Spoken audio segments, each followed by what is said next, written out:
You came to Islam. Because I'm curious. I'm curious. I want to know things. So when I was a kid, my parents were communists, okay? So, but my mom was also, she has an ego. So we had this Christian choir in our hometown, which was at that time quite famous in East Germany. So she put me in this choir. It was a Christian, 100% Christian choir. So I was singing church music. So, but I was looking at this, how to say, I mean, I see the cross in the churches, you know, with this miserable figure hanging there, and always asking myself, what God is it who let suffer his most beloved ones so terribly, you know? So then I asked them, I couldn't answer. I couldn't get a satisfying answer. So I always was, how to say, I mean, certain things didn't add up, so I kept looking. Later, when I became older, I traveled. So I came to Asia. So I was, how to say, I looked into Buddhism, which was quite interesting. But then I read some writings of Buddha, and what always struck me was one of the last words of Buddha, if I'm not mistaken. It was like, don't worship me. And look around what they do. I mean, all these golden Buddha statues everywhere, you know, and the Tampa is Malay. They stick this little gold on it, you know, make it nice and shiny and all the things. I mean, so what is this? I mean, this is exactly what the guy told them not to do. They over-exaggerate in a way. So, this is not, I mean, something is not wrong, something is not right here. So I looked, and I mean, of course, I mean, there are a lot of Hindu people I met, you know. And once I started to look into Hinduism, and then quickly I gave up, you know, there are so many gods and under gods and half gods or whatever they have, you know. It was very, how to say, confusing. I found it confusing.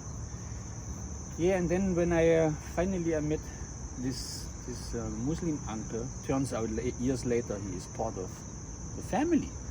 No, but I did not know then. I was in Singapore on a business trip looking for ship equipment. And walking through one of these little lanes in Little India, and there was this uncle sitting there smiling at me and inviting me for chit-chat. When I got the time, I sit down, you know, he got books in his shop. It was always, I find books attractive. It's like a magnet, you know. I have to stop and look, and at least look. If I don't buy anything, at least I have to look for books. Okay, I sat down with the uncle, and he started to explain things to me, you know, and then he also explained to me that the Jesus story a bit different to what I knew from my Christian friends, what they explained me, you know. He told me Jesus did not die on the cross. That's what he told me. I was so relieved, you know, in a way, you know. So because Allahu Akbar, he can do everything. So he can even, how to say, deceive us that we see something which is not existent. So anyway, I mean, I've seen then later I lived in Islamic communities which are out of touch with what we call civilization nowadays. It means they lived in a way of still living, I guess.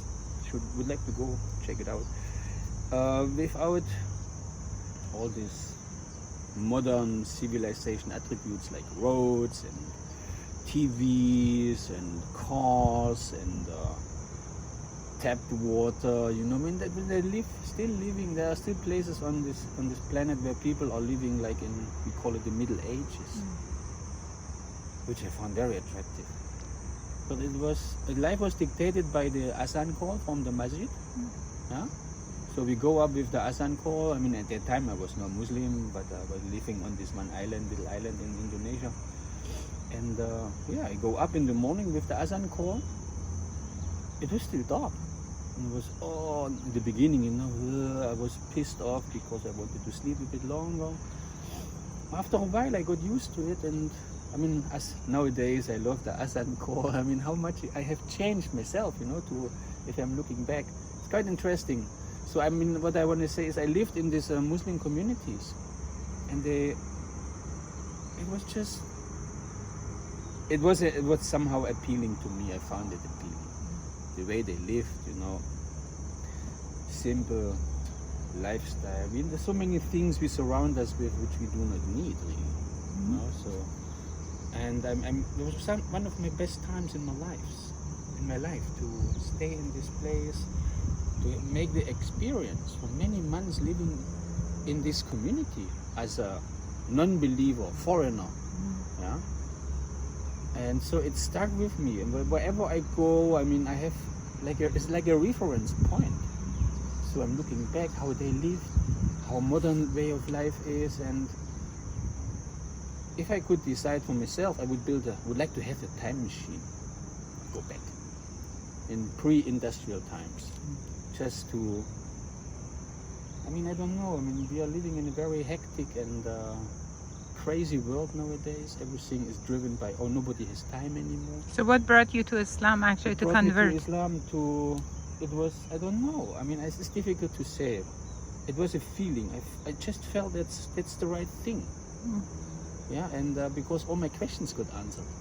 That's finally, whatever question I got, I ask a Muslim scholar, for example, and I get answers, which makes sense to me. Okay, so that's why I was always looking for, did not know what it was exactly, but it was something I was looking for, a search for something more than just being here.